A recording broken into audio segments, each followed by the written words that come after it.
Ошондо килограмм 1 сомдон 0,8 тыйындан болуп калган. Ооба, килограмм. Суткасына бир мешок. Ассаламу алейкум туугандар. Биз азыр Баткен областынын Сүлүктүү шаарындабыз. Ушул үйгө 150 метр квадраттык печкабызды коюп бергенбиз, акылдуу печкабызды. Бул жердин үйдүн ээси Арстан ака. Ассаламу алейкум. Жакшы жакшы. Айтсаңыз, кыштан кандай чыгып атасыздар? Кантеңиздер? Ойдогудай печке ысытып бере алдыбы? Кудайга шүгүр, былтыркы жылы орноттук печкени мына. Быйылга жакшы болду. Үй дайыма бирдей температурада болот экен. Кайсы комнатага кирбесин баары эле бирдей болуп турат.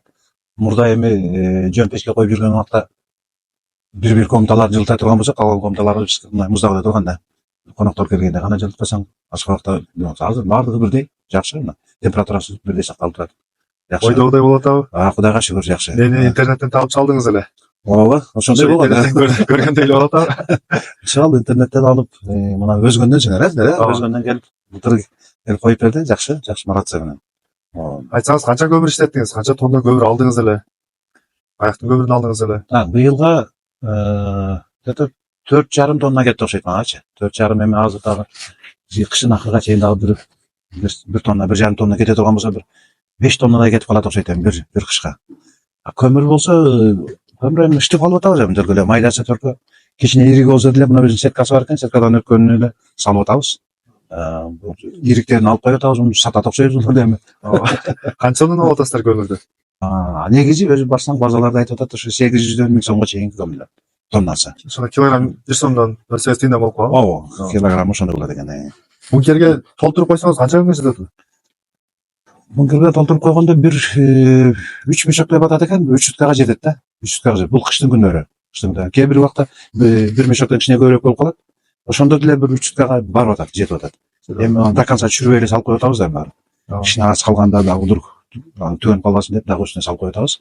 Суткасына бир мешоктон кичине ашып кетет окшойт. Суук болгон убакта. Так мындай күн анча болбой турган болсо, бир суткадан көбүрөөк эле жетет ал бир мешогубузда.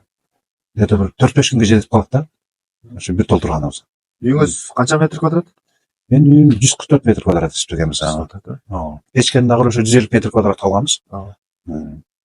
Азыр баардыгына жетишип турат деп турам эми. Бирдей эле болуп турат. Былтыры келип өздөрү орнотуп берип кеткен. Азыр мына кышта дагы анча суроолор болсо мен сурап берип турдум. Жооп берип атты. Өчүп койгон жок телефондор. Азыркы күндө дагы мына өздөрү келиптир. Мен неме кылам десем, текшерип көрүп кандай болот экен деп келген экен. Рахмат балдарга. Жана рекламадай бир спичка менен бир кыштан чыксаңыз болот дедим эле. Спичка колдондуңуз колдонбадыңызбы? Жок. Кыштын күндөрү 1 саат 1,5 саатка свет өчүп атты. Кайрылып өзү жанып кете берет экен ал. Жанып кете берет. Кичине эле чок болсо өзү жанып кете берет экен ал. Анан көмүрдү ошо мен айтайын дегенмин мени. Тупурак аралашкан же болбосо бережин болгон көмүрлөр болсо кичине шыла күйүлүп калат экен. Туурусу. Эгер желательно ушу тазараак көмүр болсо, ыштыктын көмүрү өзү жакшы болсо, анан эч нерсе проблема болбойт экен. Дайыма күйүп каалаган градуста тура берет экен. Туугандар, буюрса биз азыр Сүлүктүү шаарындабыз. Баарыңыздардын үйүңүздөрдө жылуулук болсун. Жылуу силерге Сүлүктүүдөн салам. Ассаламу алейкум. Ушу менен жатып беремин. Ыстык терилип кетем ага. Ассаламу алейкум туугандар. Биз азыр Разаков шаарына келдик. Ушул Замир аканын үйүнө ушул акылдуу печкабызды орнотуп кеткенбиз. Келип кабар алып келсек, мына ошо Замир аканын баласы үйдө жалгыз экен. Замир ака жумушта экен.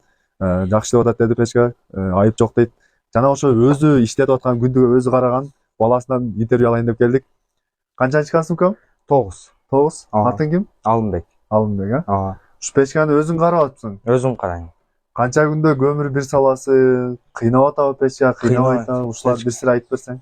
Печка кыйнабайт. 2 күндө бир салып коёмун, толтуруп.